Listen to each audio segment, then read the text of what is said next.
just so that you know I actually made it through it.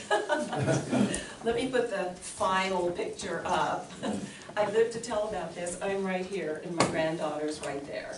And so I hope that you can take a peek at that soon or so, or after I'm done. Well, it was in May of 2017. I flew back to State College, Pennsylvania, and joined up with my family who have been involved in this ride for several years. The deal was, we were to ride, Molly and I, my granddaughter and I, were to ride 200 miles with 15 other cyclists from State College, Pennsylvania to Washington, D.C. for the purpose of advocating for the environment. We rode for the organization that my daughter-in-law is the program director for. And so my daughter-in-law actually organized the ride and was the one that was very supportive of me along the way, as I will share with you. When it came to training for this ride, I decided to continue with my regular stretching and strengthening exercises at the Y. I do that on Tuesday and Thursday mornings, just love it. But to that, I rode my bicycle in progressively greater distances across town from my home and north on the Santa Fe Trail, as far as Palmer Lake a couple of times. But I would go out and eventually increase my distance. Now granted, there aren't that many hills up and down, but all the way up to Palmer Lake is uphill, and all the way back down is downhill. And maybe that would count. That's my training. Bicycle ride, equipment-wise, I have a very trusty mountain bike that I have ridden for years, and it works. And so I did my training on this mountain bike, even though I knew there was going to be quite a bit of road riding. So I thought, well, I will rent one of those road bikes. I did. And I rode it from Criterion Bike Shop down to the 10th city south of Colorado Springs and back a couple of times. I couldn't get past that point. I was just too afraid to continue. But I did try out a road bike. However, push comes to shove, I decided that I would take up my son's offer of letting me use his refurbished mountain bike, and so I accepted that offer.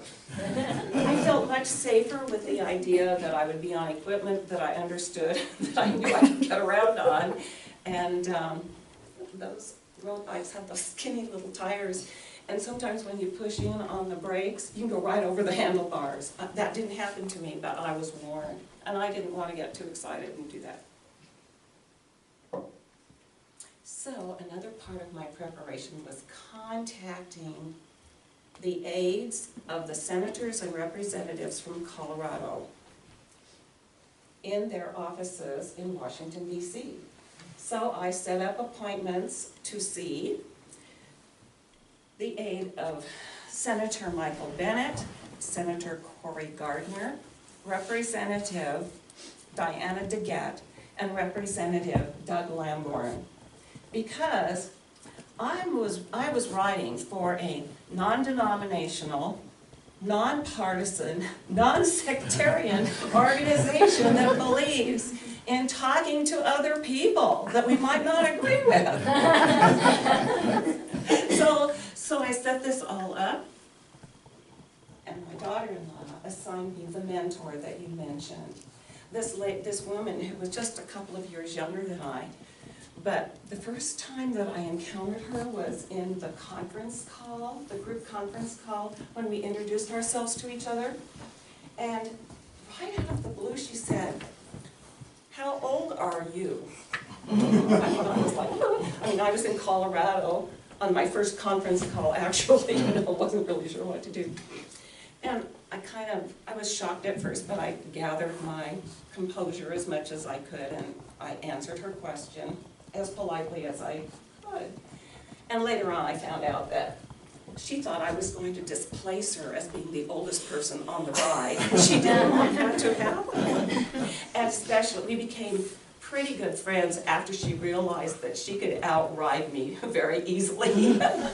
And so we became friends. And she was a big help on Capitol Hill for my meetings there.